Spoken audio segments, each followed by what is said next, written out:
Buen día. Buen día, jóvenes. Vamos a partir la clase en dos, decíamos. Una parte le dedicaremos al avance y la otra a repasar para el examen. Ya tenemos fecha, ¿no?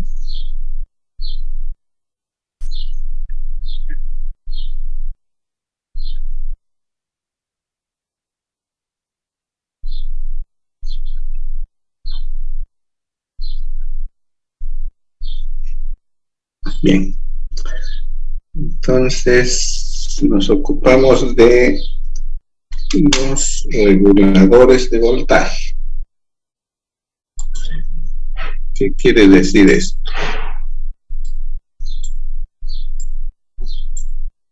Ya habíamos hablado un poco cuando veíamos el diodo Zener, ¿cierto?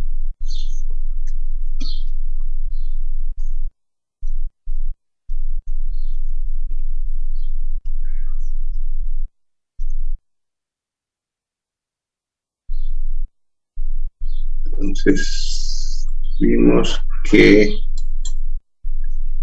la necesidad de la regulación nace de la pobreza que nos deja en cuanto a forma de onda y rendimiento el simple circuito de rectificación y filtro. Nuestra intención es que a partir de la toma de energía por ejemplo, en Santa Cruz de la Cree, ¿sí? Pasamos a través de un transformador, ¿sí? Porque la Cree nos entrega un voltaje alterno bastante grande, 220 voltios eficaces, que en la mayoría de las aplicaciones electrónicas eso es muy grande. Entonces debemos reducir, por ejemplo, en un circuito de tipo digital se manejan voltajes de 5 voltios, ¿cierto? Entonces tenemos que reducir de esos 220 eficaces a 5 voltios de continuo.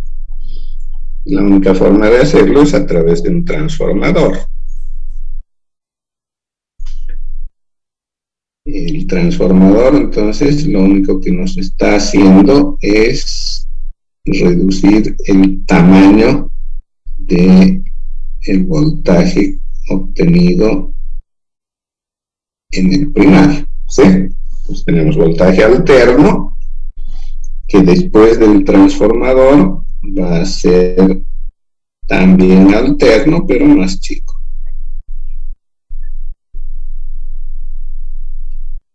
Con ello pasamos al rectificador. El rectificador tiene tres alternativas: una de media onda con un solo diodo, otra de onda completa con dos, o con puente para onda completa, ¿cierto? Entonces aquí hay un circuito con uno o más diodos que se llama rectificador. ¿Cuál es la finalidad del rectificador? Es quitar ese carácter alterno que tiene la señal y hacerla continua, es decir, que después del rectificador vamos a tener, ya sea en media onda o en onda completa, solo valores positivos, o también podríamos tener solo negativos, ¿sí? Pero ya no se alternan positivo o negativo, ¿no? Uno es media onda, el otro es onda completa. Media onda, onda completa. Bien.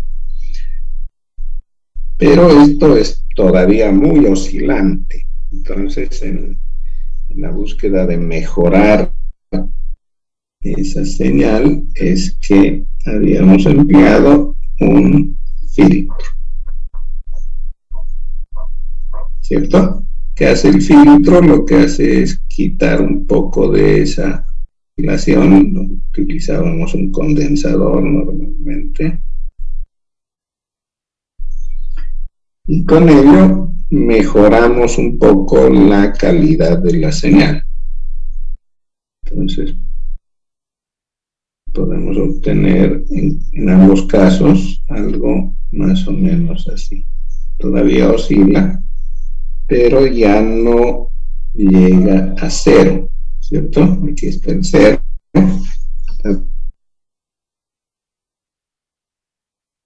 No del cero, pero no es un valor constante, ¿cierto? Que es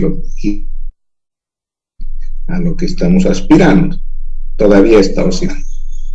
Pero además de que todavía oscila, ese voltaje es dependiente tanto de cómo se comporta la línea, ¿no? De repente la CRE, por algún motivo, tiene una subida de voltaje o una bajada, entonces eso se va a reflejar en la señal rectificada y filtrada.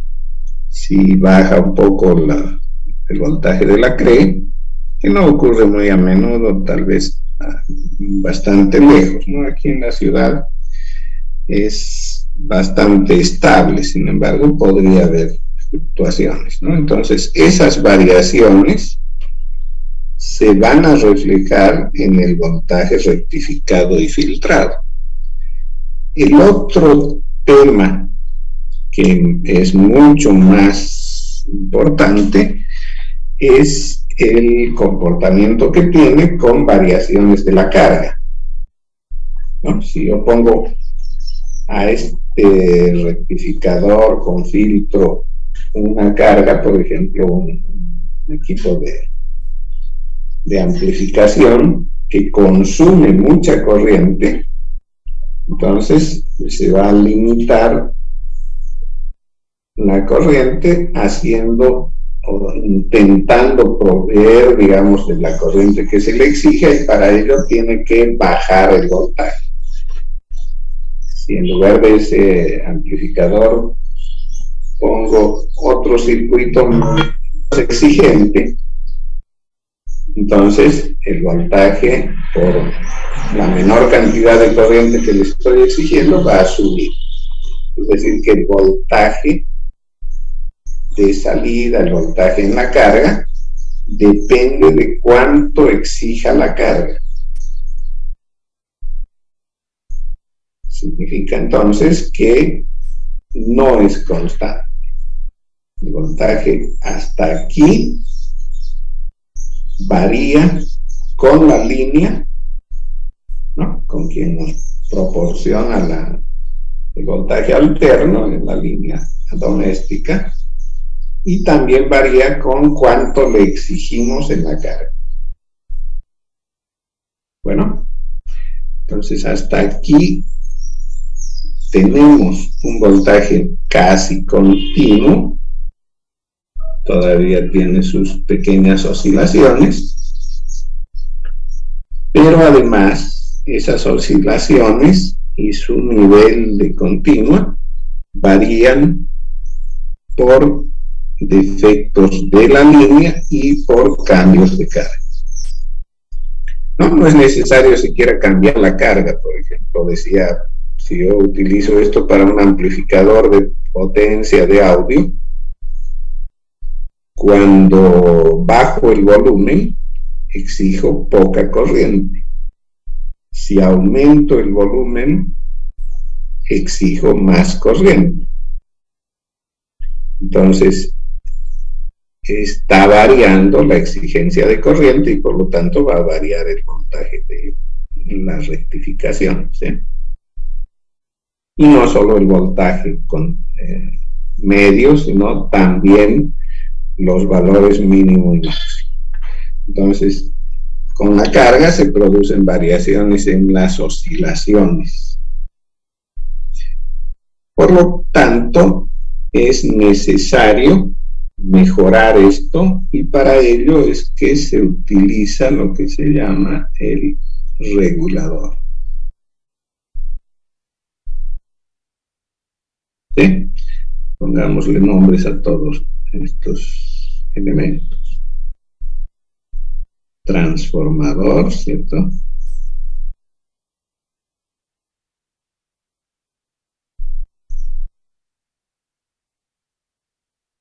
Rectificador.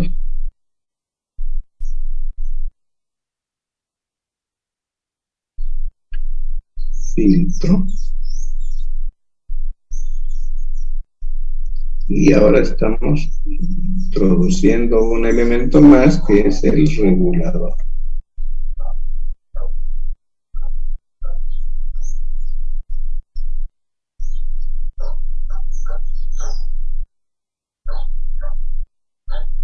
Y con él ya estamos en condiciones de atacar la carga. Y esperamos que el voltaje en ella sea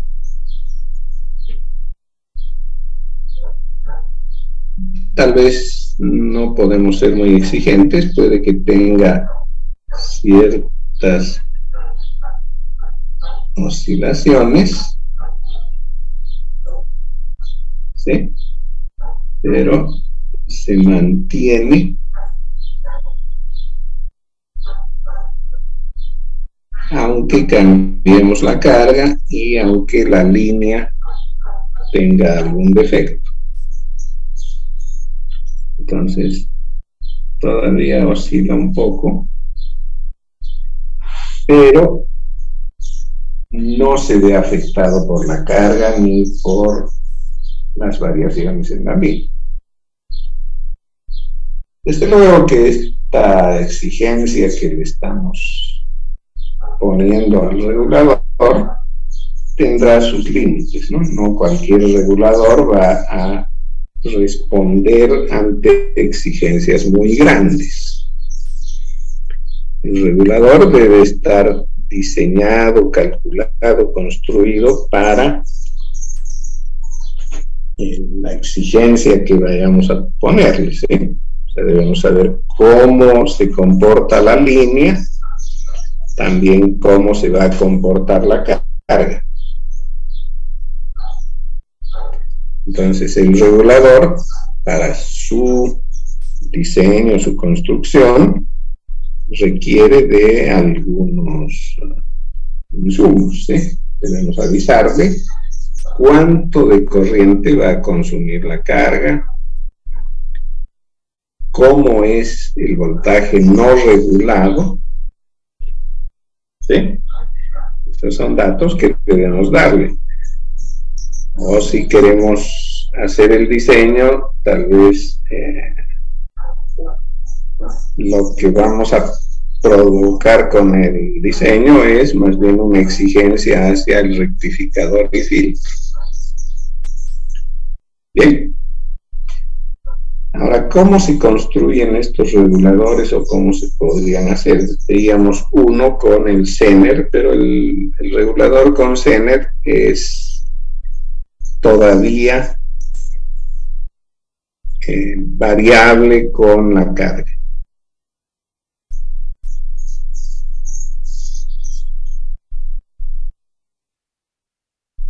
¿No? Si se acuerdan de nuestro rectificador con filtro, para que tengamos un punto de comparación, en el rectificador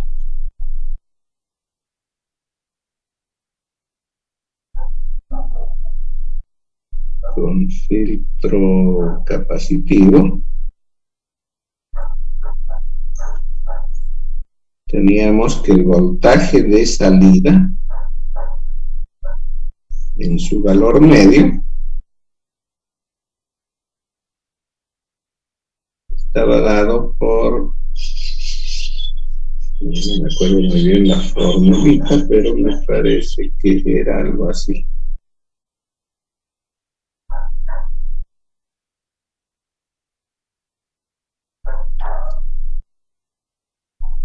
que es 1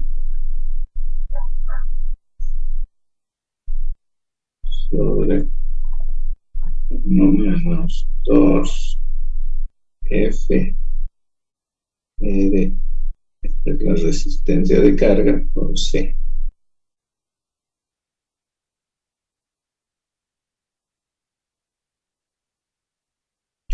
Bueno, algo así. Bueno, el que sí me acuerdo es del valor medio, o del valor pico a pico más bien. Entonces voy a cambiar esto por pico a pico.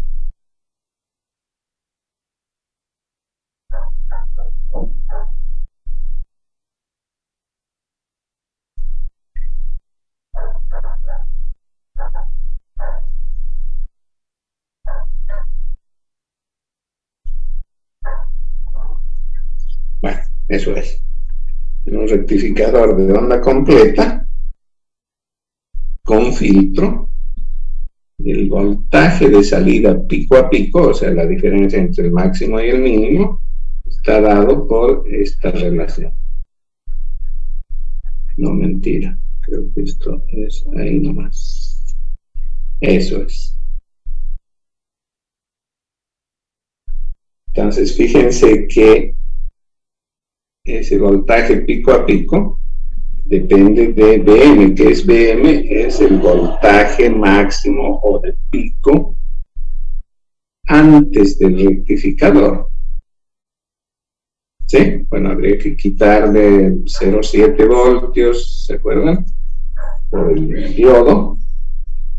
Entonces es eso menos 0,7 y este Vm restado en 0,7 depende de lo que nos entregue el transformador, o sea, de la relación de espiras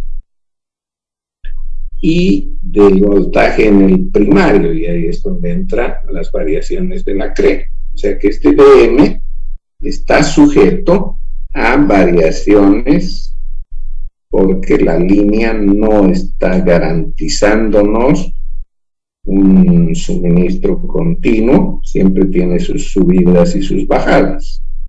Peor cuando nos alejamos del centro urbano.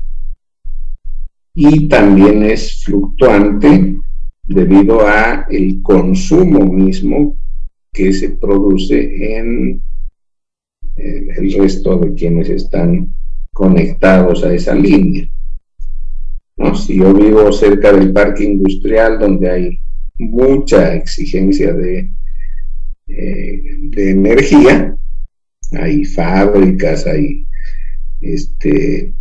máquinas que funcionan con electricidad, entonces es muy fluctuante el consumo. En algún momento arranca un motor y se lleva toda la corriente, entonces el resto cae si no hay una buena regulación. O sea que este Vm está variando en función del consumo y de los defectos que pueda tener el suministro de energía. Y por otro lado, aquí en el denominador aparece RL. Y RL es la carga. Entonces está dependiendo de la carga que le pongas. Si pongo mucha carga, una resistencia muy grande, este voltaje pico a pico disminuye. Si mi resistencia de carga es pequeña, aumenta, ¿sí? Está inversamente proporcional a ella. Y otro elemento que también está apareciendo aquí en el denominador es la frecuencia.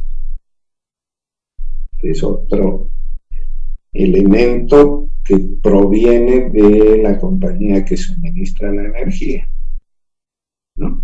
La frecuencia de la línea, que debería ser en el caso de la CRES 50 Hz, tiene sus pequeñas variaciones, más o menos 5%. O sea que puede variar un 10%. ¿De acuerdo? Entonces, todo ello hace que el voltaje rectificado y filtrado tenga o esté susceptible a variar. Bien, Entonces esa es la tarea del regulador. El regulador tiene que hacer que esto mejore, que no tengamos dependencia de la línea ni de la carga.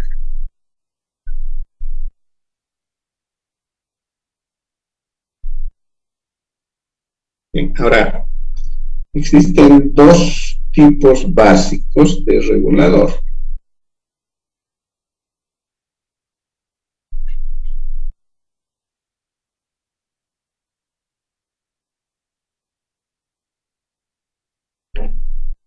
El regulador puede ser en serie o en paralelo.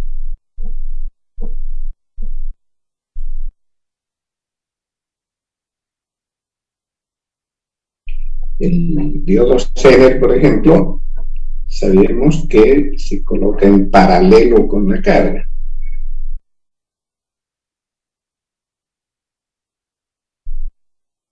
No, aunque bueno, es un poco discutible el tema, el Zener está en paralelo, pero hay una resistencia en serie con la carga.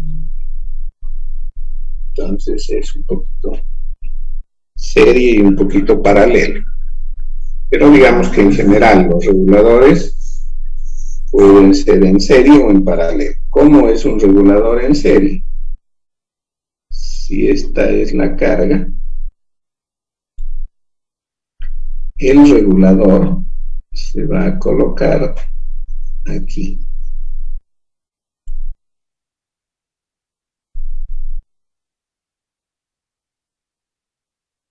Este es el regulador. En paralelo, en cambio,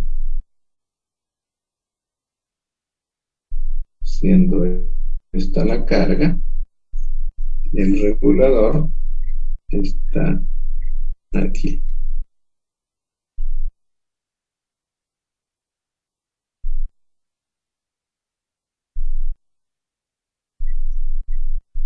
Los dos tienen sus ventajas y desventajas, pero es mucho más eficiente el regulador en serie. Entonces le vamos a dedicar un poco más de tiempo a ese regulador.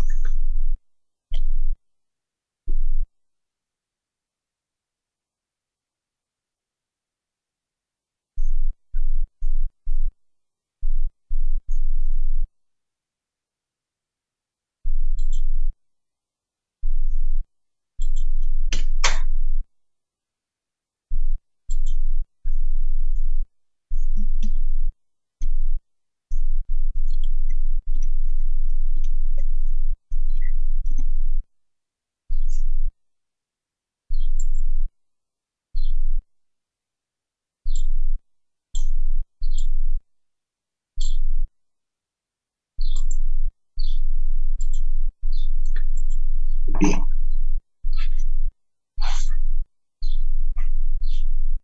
Una forma básica de regulación en serie se la puede conseguir con un transistor.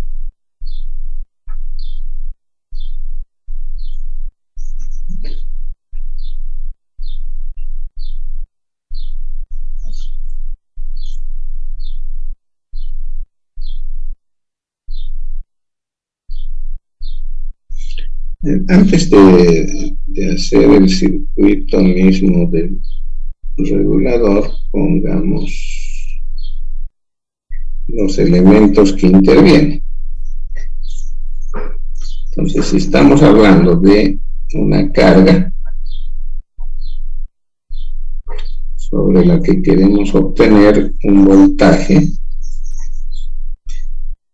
que tenga características de voltaje regulado, es decir, que no se vea sometido a variaciones porque la línea está variando o porque la carga disminuye o aumenta.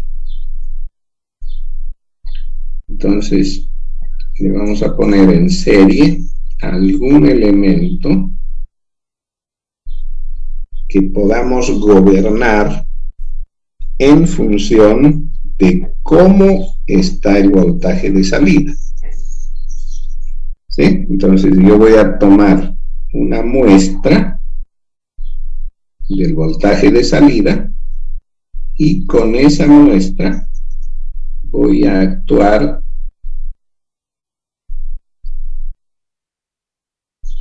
pasando por un comparador, ¿no? Voy a comparar aquí con una referencia.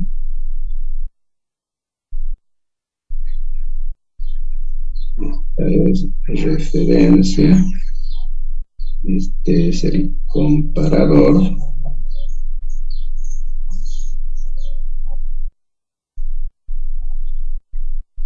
Entonces, el voltaje de salida, también se puede tomar la corriente de salida como muestra, la comparo con una referencia. Si he tomado voltaje de salida, voy a comparar con un voltaje de referencia. Ese voltaje de referencia obviamente tendrá que ser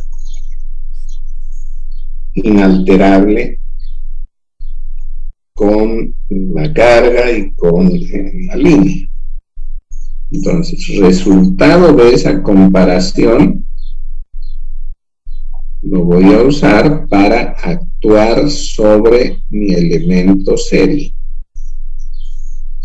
Este es el regulador serie.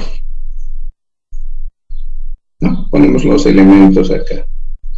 RS, regulador serie.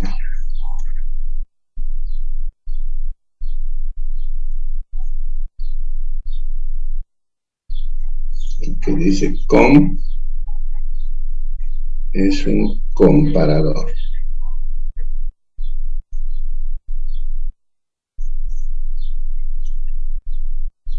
Ref, referencia.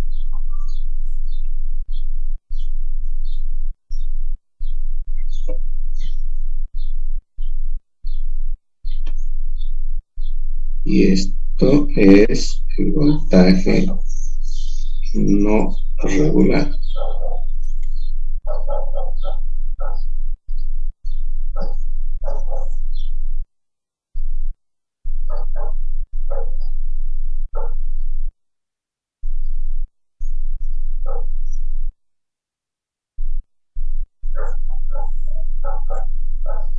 Bien, entonces me alimento del voltaje no regulado y el voltaje de salida. Fíjense que como tengo el regulador en serie, ese voltaje de salida va a ser lo que complemente al voltaje del regulador para llegar al no regulado, ¿sí? Porque la suma de voltajes tiene que ser cero, entonces el voltaje no regulado es igual a la suma del voltaje en el regulador más el de la carga. ¿Cómo trabaja el regulador? Si el voltaje de salida está subiendo, el resultado de la comparación va a ser que este elemento llamado regulador serie reduzca su variable, ¿sí? Entonces tome más voltaje, de manera que en la suma se vea reducido el voltaje de salida, ¿sí? Entonces, si el voltaje de salida subió, el regulador va a tomar más voltaje, haciendo que reduzca el voltaje de salida. Si por lo contrario el voltaje de salida baja, entonces el regulador tendrá que disminuir el voltaje entre sus extremos como efecto de la comparación, haciendo que se eleve el voltaje de salida. Bien, entonces esa es la función que debe cumplir este regulador en serie, este elemento que es parte del regulador en serie. Ahora, ¿qué dispositivo podemos utilizar. Se puede ir desde un simple transistor, ¿no? Obviamente no es tan simple el transistor, tendrá que ser un transistorcito de potencia, ¿no? Porque va a tener que tolerar una corriente relativamente alta. Esa corriente será casi la misma corriente de la carga. Entonces, si mi carga consume corriente máxima, digamos, de 2 amperes, el elemento que vaya a utilizar como elemento de regulación en serie tiene que ser tolerante a corrientes tan altas como 2 amperes. Y ahí podría utilizar, por ejemplo, un transistor. Un transistor de potencia soporta corrientes del orden de 2 amperes. Si es menos, bueno, mejor aún.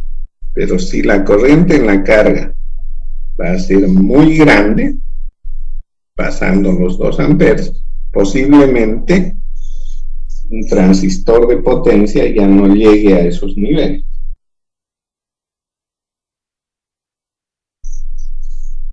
¿No? Entonces habrá que pensar en algún otro elemento.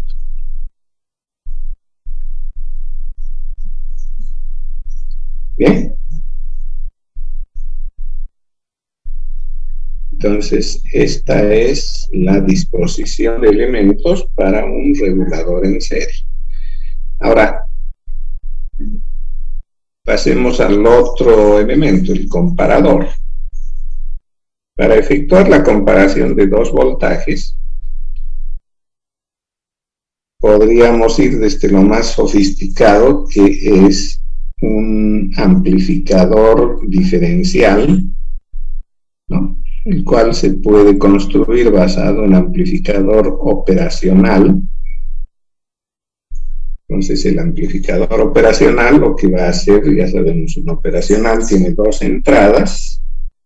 Entonces va a comparar las 2 entradas, una proviene de la salida y la otra de la referencia, ¿no? Digamos que si tenemos un sentido en lo que estamos considerando como entrada y salida, el comparador está tomando entradas de la salida y de la referencia. Entonces, la comparación de las dos va a provocar una modificación en este circuito regulador serie, el cual decía puede ser un transistor. Y el comparador bien podría ser un amplificador operacional en configuración de amplificador diferencial. Entonces, ¿qué hace el amplificador diferencial? Amplifica la diferencia entre las 2 entradas. Si las entradas son iguales, la diferencia es 0, entonces el circuito diferencial nos va a entregar un voltaje 0, con lo que el elemento de regulación simplemente va a dejar pasar la corriente que exija la carga. Ahora, si esa exigencia ha hecho que se reduzca el voltaje de salida, entonces el efecto de la comparación será positivo, por ejemplo, ¿sí? Depende de cómo tome las entradas. Pensemos que es positivo, entonces ese positivo hará que el elemento de regulación tome menor voltaje para que se compense con el voltaje de salida. ¿Sí?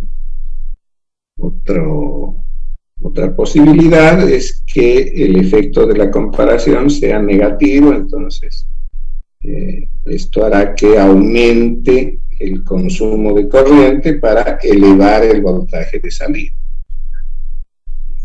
Bien, entonces un poco ese es el movimiento de las señales en este nuestro regulador.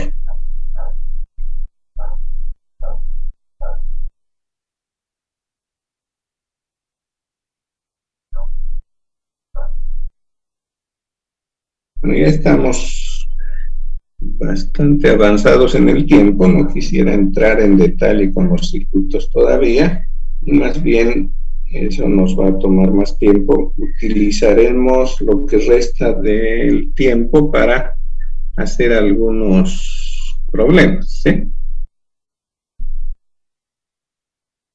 ¿Tienen algún problema en particular, algún tema del examen en particular?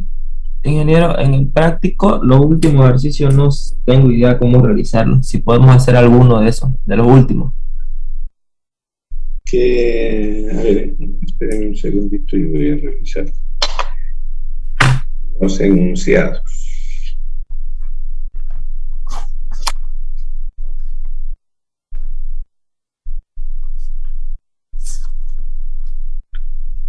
Aquí está.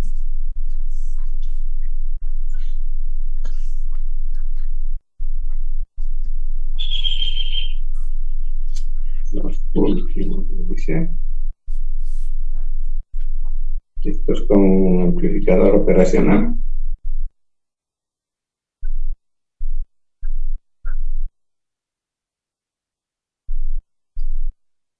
El 8, dice, tomando como modelo matemático del amplificador operacional el cortocircuito virtual, ¿no? Eso nos da, ya sabemos, una buena aproximación del comportamiento del operacional que puede modelarse mediante ese modelito del cortocircuito virtual.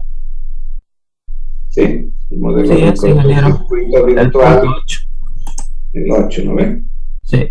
Entonces queremos con ello determinar los voltajes de salida para cada circuito, considerando BA 18.6, BD 33.7. A ver, hagamos el primero. Este es un operacional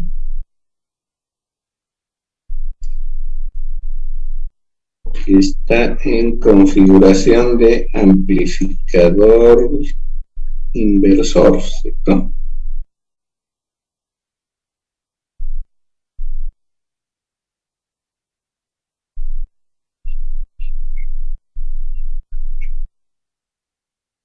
Aquí tiene de esta resistencia 50K, dicen, no veo muy bien. Sí, 50. Y esta 220. R1, R2. Bien. Bueno, de este no es, creo, necesario hacer todo el análisis, ya lo hemos hecho en clase, ¿no? Nuestro modelo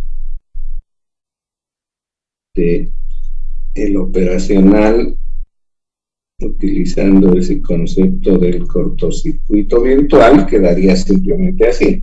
Estos son R1 y R2, aquí está el voltaje de salida y aquí el voltaje de A. ¿Sí?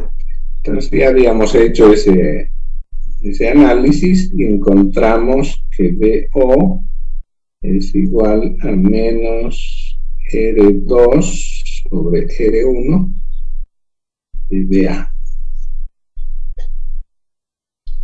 Y todo lo que tengo que hacer es reemplazar los valores, ¿sí? R2, 220K, o sea, 10 a la menos 3, a la 3, ¿no? 10 a la 3. R1 es 50. De A, para el ejemplo 18.3 miliamperes, o sea, 10 a la menos 3. ¿no? Hago esa operación.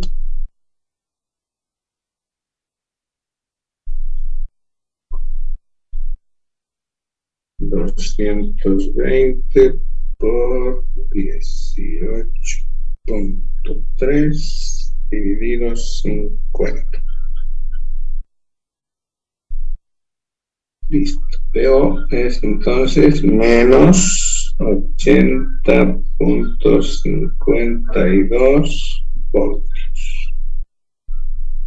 No voltios, milivoltios, ¿no? Milivoltios.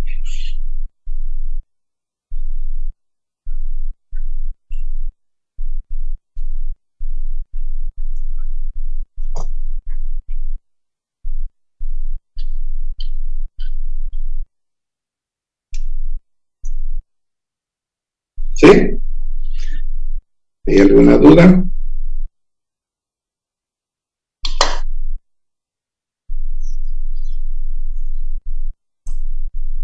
No, ingeniero, claro, está el ejercicio.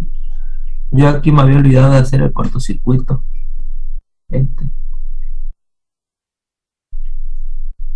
El otro circuito es un sumador, ¿cierto? Pues ya tenemos la formulita del sumador, no hay más. Los otros dos van a tener que hacer, a ver, trabajen ustedes con eso. Pero, como les digo, nada más la idea es aplicar el cortocircuito virtual.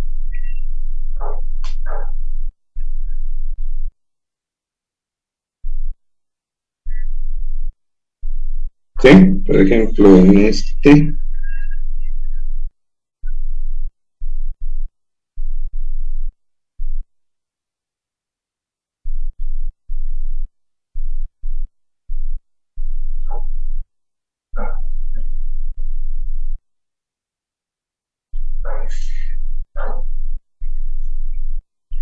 Eso que se llama la resistencia R2 también.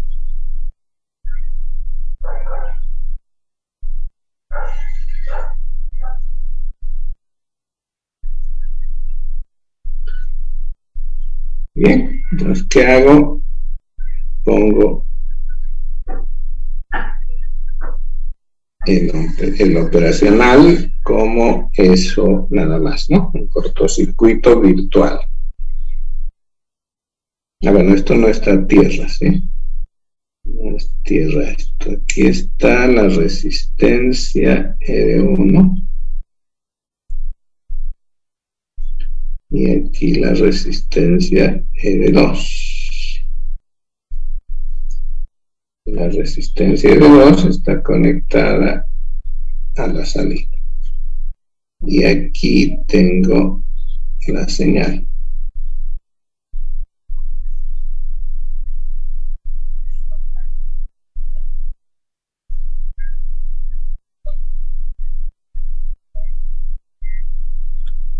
¿Cierto? Entonces, el voltaje hace que esto se vea como cortocircuito y la corriente como circuito abierto. Entonces, si lo veo como circuito abierto, considerando solamente corriente, entonces por aquí no circula corriente y la única corriente que podría circular es la que desde VO pasa por la serie R2, R1.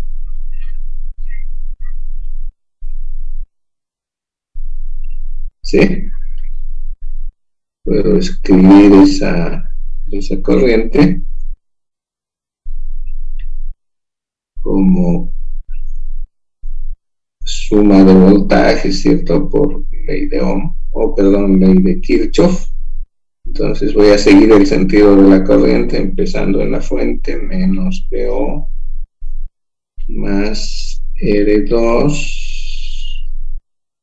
por IO, más R1 por IO. Y esto debe ser 0.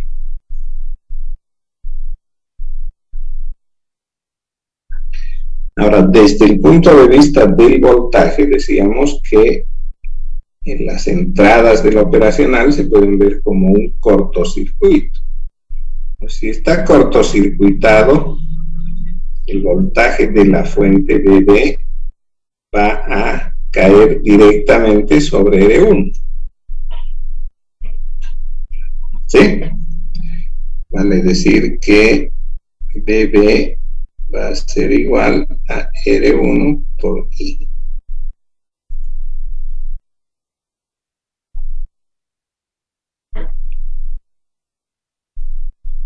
Entonces, de la primera ecuación, puedo despejar IO, o más bien de la segunda, ¿no? 1, 2. De la 2, tengo que IO es igual a BB sobre R1. Y eso lo reemplazo en la ecuación 2, o en la 1, perdón.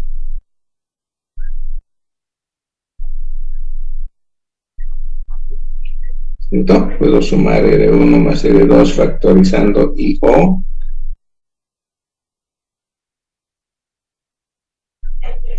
Y en lugar de IO pongo BB sobre R1. Y listo, ¿no? No hay más que ahora despejar BO.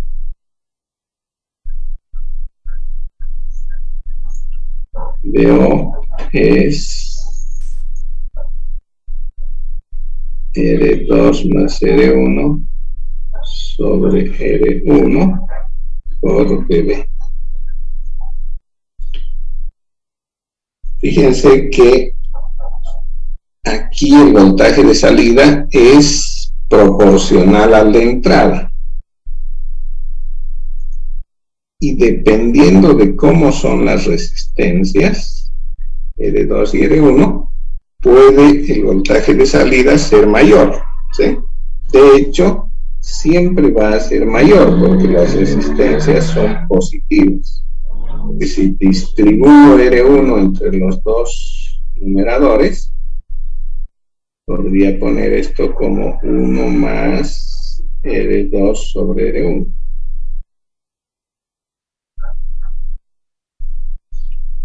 Entonces, ese factor que multiplica a BD, a la entrada, siempre va a ser mayor que 1. No importa qué tamaño tengan R2 y R1, ¿no?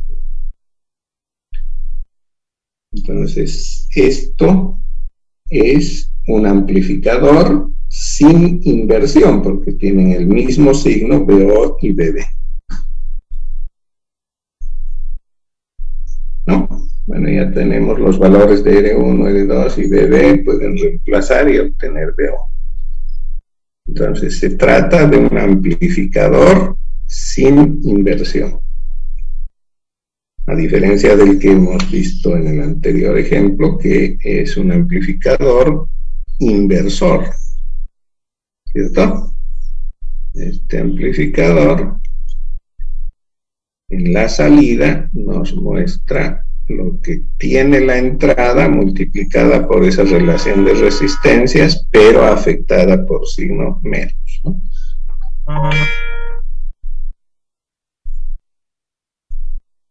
¿Estamos bien?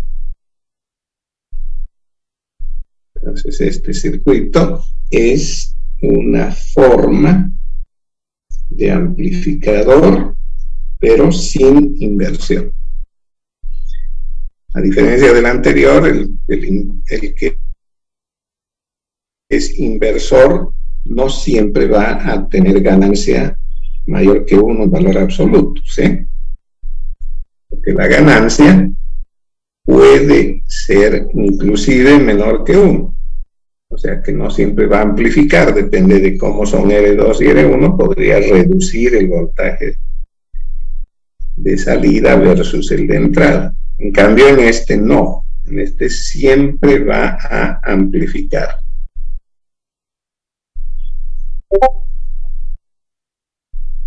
Y bueno, además no invierte.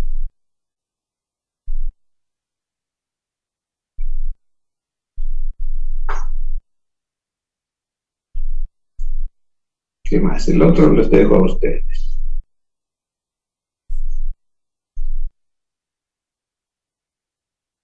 Les anticipo, en el circuito, no sé si puedo compartir esto.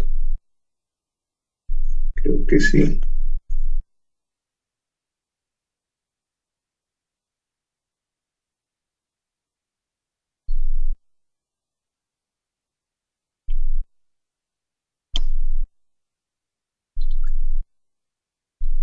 Un segundito.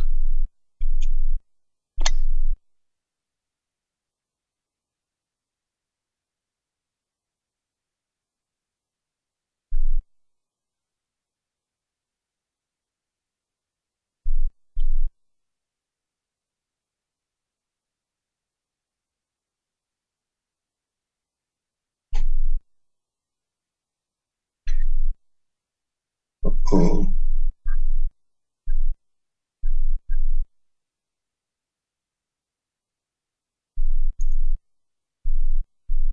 de publicidad. Bueno, ahí estamos, ¿no? Este es el práctico. Bueno, este es un amplificador, ya saben cómo tratar eso, así en el cálculo de el punto Q primero, ¿sí? Para calcular el punto Q, que es netamente corriente continua. Entonces, tengo puntero, creo. Bueno, para ese cálculo, todos los condensadores, C1, C2 y C3, se los considera abiertos. ¿Ya? Entonces, no figura en el circuito de corriente continua la fuente BS, la resistencia RS, ¿no? Porque se abrió el condensador C1. Lo mismo al abrirse el condensador C2, RL ya no participa en el circuito. Y estando C3 abierto, R4 está conectada efectivamente del emisor a tierra. Entonces el circuito de polarización lo constituyen R1, R2, R3, R4 y el transistor más la fuente BCC. ¿Ya? Creo que lo mismo sucede aquí.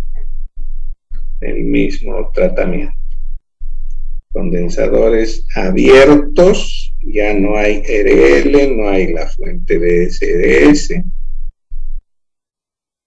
Con C1 abierto, R1 y R2 están haciendo el divisor de voltaje, eso es lo que hemos visto para la polarización, ¿sí? Entonces, el mismo circuito anterior. Y aquí también la misma historia. C1, C2 están abiertos, entonces no hay fuente BS, no hay RL. El cálculo del punto Q depende solo de R1, R2, R3, R4, más... Ah, cierto, tengo un lapicito aquí. ¿Pinta? No, no pinta. No pinta mi lápiz.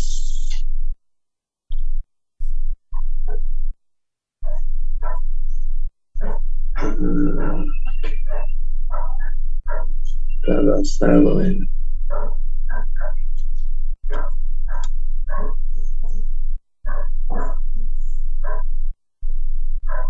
Use el del Zoom, ingeniero. En la pestañita de compartir, ponga el puntero y luego le va a hacer las opciones. Y va a haber un dibujito de un lapicito, ¿sí?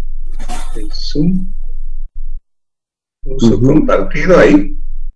Ah, aquí hay un anotador, ¿no? ¿Con eso? Sí. Y arriba le va a salir una barra de herramientas donde va a haber incluso puntero. Un puntero láser o un lápiz fijo, una línea fija. Pruebe las opciones con nosotros. A ver, foco, dice. ¿Ese servirá?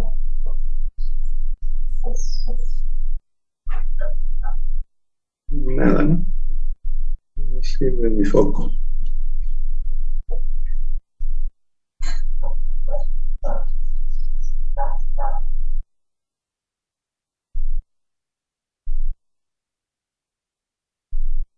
Ahora sí, ¿no? Pero solo hace líneas. Bueno, no importa, creo que está clara la idea. Entonces el punto Q ahí lo calculamos abriendo los condensadores. Se quedó la línea esa, bueno, no sé qué hacer con ella. En el 4 la idea es casi la misma. ¿No? El circuito tiene ahora 2 amplificadores en cascada. El acoplamiento es a través del condensador C2. Hay 2 condensadores C2, bueno, pero el que está en medio. El condensador C2 está haciendo el efecto de acoplamiento.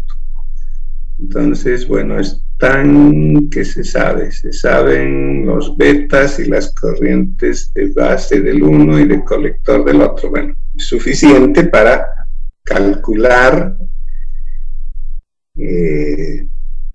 conociendo la corriente de base, Rpi, ¿cierto? Vamos a calcular Rpi del primer transistor y con la corriente de colector en el segundo podemos calcular la corriente de base, puesto que es dato beta F, y una vez conocida la corriente de base, determinar Rpi del segundo transistor. ¿Bien? Entonces, con esos datos de IB e IC podemos determinar Rpi de los 2 transistores. ¿Para qué? Para completar el modelo de señal. Entonces ahora, y para eso me voy a ir,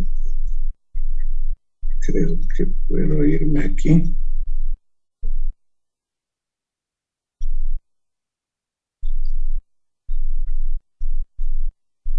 Quiero ir.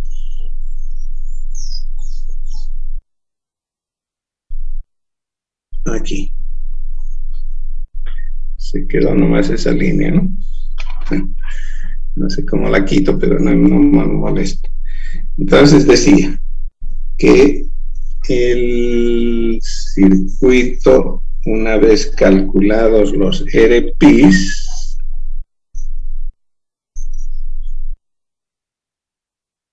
¿cierto? El Rp, bueno, ya sabemos que no es más que el voltaje térmico dividido la corriente de base del punto Q, que en un caso es dato y en el otro se puede calcular.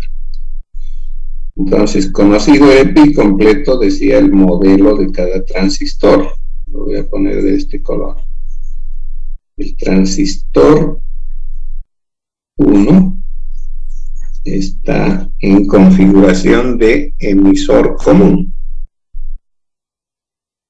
No sé si puedo verlo aquí para verificar eso. ¿Dónde está? Aquí.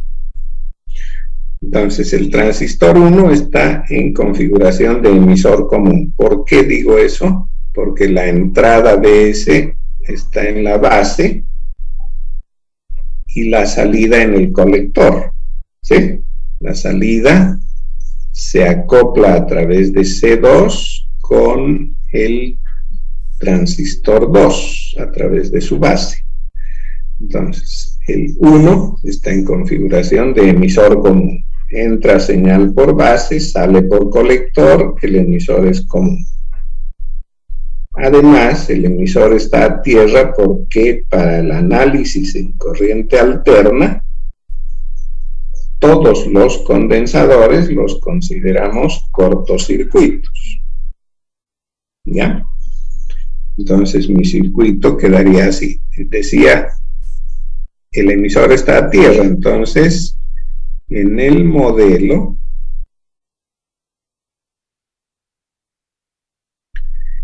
de corriente alterna del transistor tengo esto y aquí está la base y aquí el emisor. Como el emisor está a tierra, esto es tierra. Esta resistencia es Rp. del transistor 1. El modelo se completa con la fuente dependiente beta F1 por IB1. Y esto es el colector. Base 1, colector 1. El emisor está a tierra. Bien. A esto le voy a añadir todos los elementos externos. ¿Qué elementos externos tengo que añadir? Tengo que añadir, vamos a tocar ahí. Tengo que añadirle esto. En la base, R1 y R2 están en paralelo porque debo anular la fuente BCC.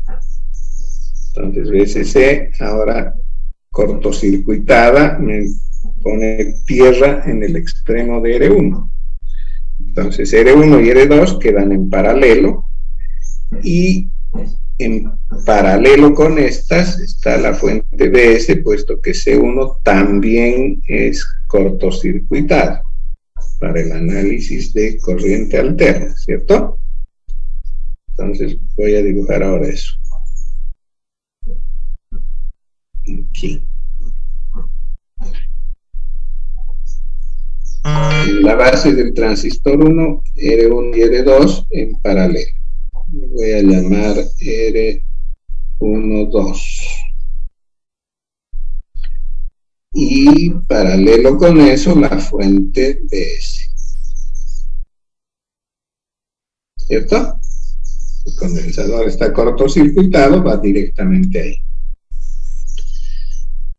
Ahora, del colector 1, paso directamente, porque el condensador C2 se cortocircuita, al siguiente amplificador, ¿sí? Pero antes en C1 tengo la resistencia RC, R3 creo que se llama.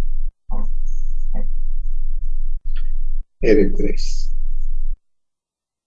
¿Cierto? Está del colector hacia BCC en el circuito, pero como BCC se anuló, entonces va a tierra. Y ahora sí estoy en la base del transistor 2. El transistor 2 también lo reemplazo por su modelo de corriente alterna. RP2, como el emisor está a tierra, también va a tierra. Esto es emisor 2, esto es base 2. Y la fuentecita beta F por IB.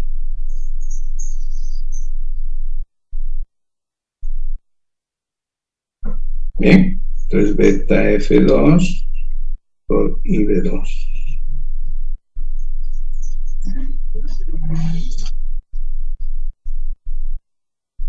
Ahora los elementos externos. Voy a volver otra vez al circuito para ver si puedo. Ah, sí, ahora sí está mejor. Entonces,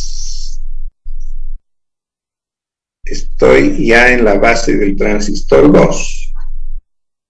¿Qué hay en la base del transistor 2? Las resistencias R5 y R6, que también están en paralelo, ¿sí? Porque BCC anulado ha puesto tierra en la línea superior.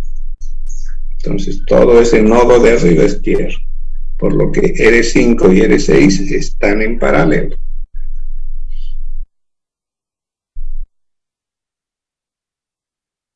No lo voy a hacer el dibujo. En la base del transistor 2, R5 y R6 en paralelo. Esto lo voy a llamar R5, 6. ¿Sí? Para no olvidarnos. 1, 2 es R1 paralelo con R2. R5, 6 es R5 paralelo con R6. ¿Qué hay en el colector del transistor 2? En el colector del transistor 2 está R7. A tierra, ¿cierto? Porque ese sí está anulado.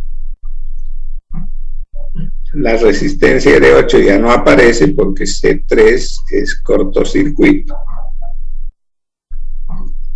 El condensador C2 también, y por lo tanto RL está también conectado al colector del transistor 2.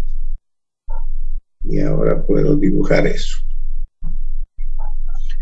En el colector del transistor 2 está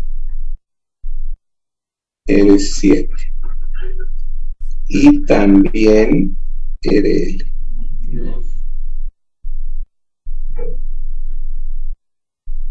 ¿De acuerdo? Y sobre RL es donde quiero ver el voltaje de salida.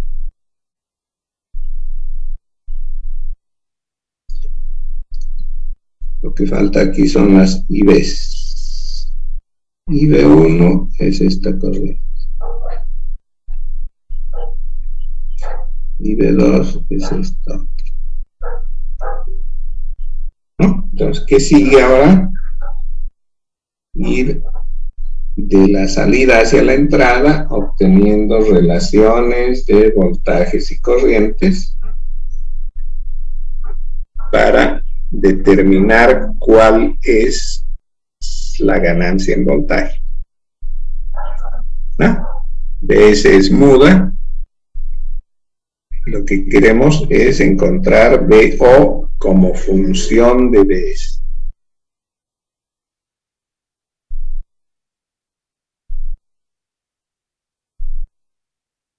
Tal vez convendría para un análisis más rápido, más fácil, hacer paralelo de estas dos resistencias. ¿Sí? Lo llamaremos RA. Entonces, RA es el paralelo de R3 con 5, 6.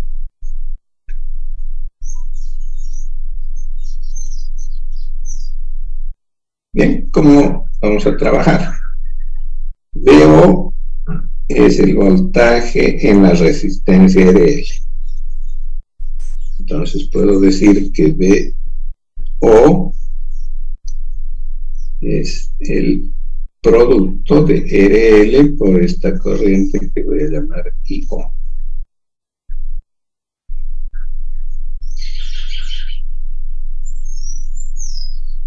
Bien, estoy escribiendo ya ecuaciones para obtener la ganancia.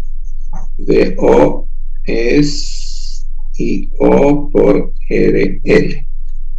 Vamos a RL primero.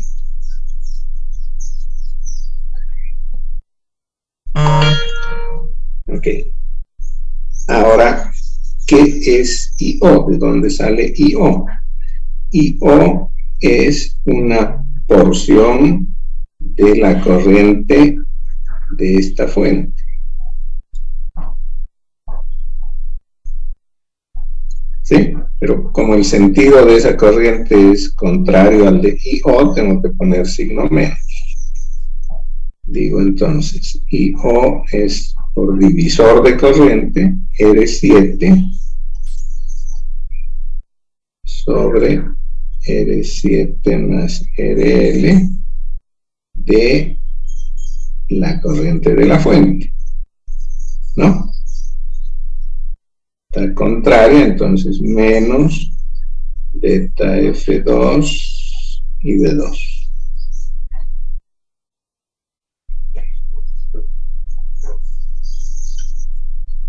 Voy a escribir mejor esto. R7 por beta F2 sobre R7 más R L. IB2. Ahora me voy a buscar IB2. ¿Dónde está IB2? Está aquí. Y la voy a relacionar con quien la produce, que es esta fuente. Otra vez es un divisor de corriente. Entonces, IB2 es... Aquí he reemplazado R3, 5 y 6 por RA, ¿no? Entonces, el divisor de corriente será RA sobre RA más R... ¿qué se llama esa? RP, ¿no? RP2 por la corriente de la fuente, que también está contraria, por eso pongo signo menos, beta F1 y B1. Entonces, ordenando un poco, esto es RA por beta F1 sobre RA más RP2 y B1. Bien, entonces ya tengo IB2 en función de IB1. Vean que me estoy moviendo desde la derecha, desde BO, hacia la izquierda hasta encontrarme con BS. Esa es la idea. Ya llegué a encontrar IB2 en función de IB1. Busco dónde está IB1, está aquí.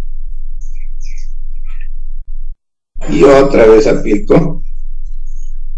Bueno, en este caso no sería divisor de corriente, ¿no? Directamente le aplico ley de Ohm. La fuente de S está en paralelo con R12 y con RP1. Entonces, la corriente IB1 la puedo obtener por ley de Ohm. IB1 es BS sobre RP1. Bueno, y listo, ¿no? Ahí se acabó el negocio. Ahora no hay más que ponerle números y después reemplazar todo de abajo para arriba. ¿No? Le pongo números a RP, a todos los demás, y me van a quedar BO igual a un número multiplicado por IO. IO igual a un número multiplicado por IB2. IB2 un número multiplicado por IB1 y así. Entonces, al final de todo esto, voy a decir que BO es igual a este número. Voy a poner algún nombrecito para que podamos hacerlo más fácil. Ustedes van a hacer eso, no lo voy a hacer yo. Entonces le llamaremos K1 por IO. A este otro lo voy a llamar K2 por IB2. Este será K3 por IB1, ¿no? ¿De dónde son esos Ks? De multiplicar, por ejemplo, R4 por beta F2, dividir entre R7 más RL, ¿no? Eso es un número nada más. Y lo mismo aquí. K4 por BS.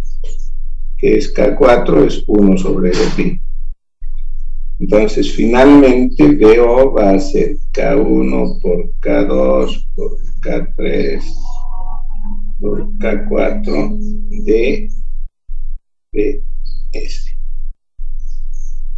¿Cierto? Y como la ganancia que estoy buscando es BO sobre BS, entonces será el producto de las Ks.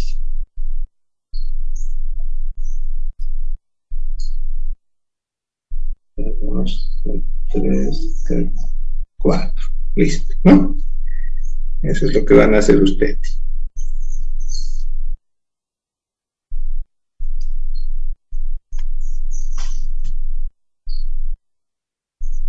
¿Entendió la idea?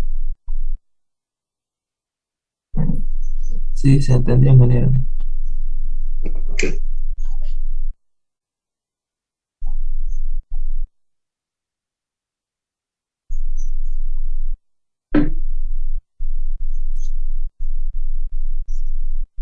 ¿Alguna otra duda?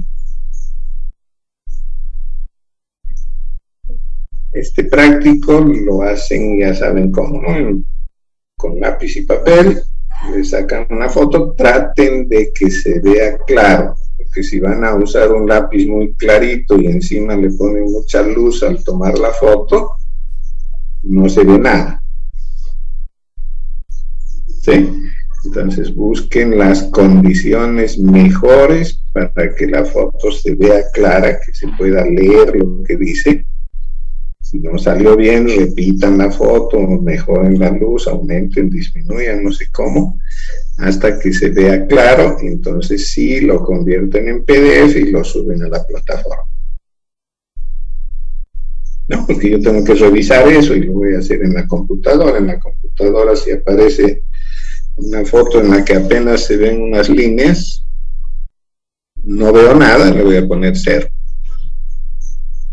¿Cierto? A lo mucho le pondré 10% por haber hecho el trabajo de mandar, pero si no ha hecho el trabajo más importante, que es el de hacerme saber que está practicando y aprendiendo, entonces no puedo hacer mucho más por él, ¿no? Procuren que sean bien claras las fotos. Tal vez sea mejor hacerlo con un lápiz bien negro y pasarlo por un escáner o aunque sea por una foto tomada con el teléfono, queda bien si el papel es blanco, el lápiz es bien negrito, ¿sí? Y la iluminación es adecuada.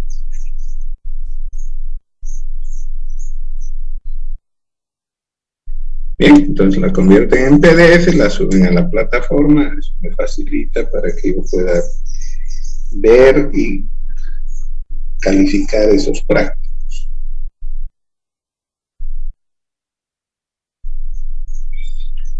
Bueno, entonces, ingeniero, dígame.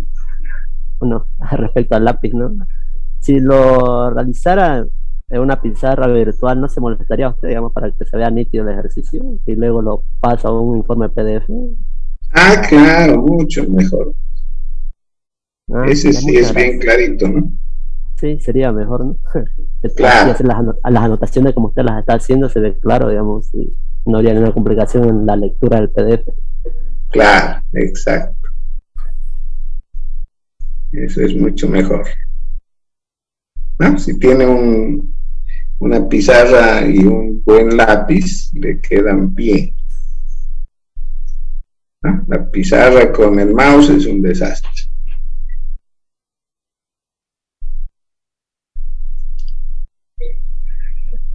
Dígame.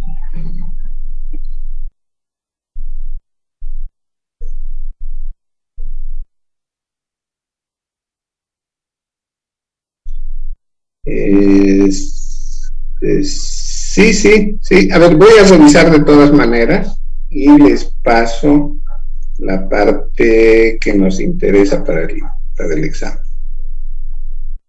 ¿Ya? Si no es de ese libro, de otro, pero donde esté adecuado como para que no queden confusiones. ¿Ya? Voy a revisar enseguida eso.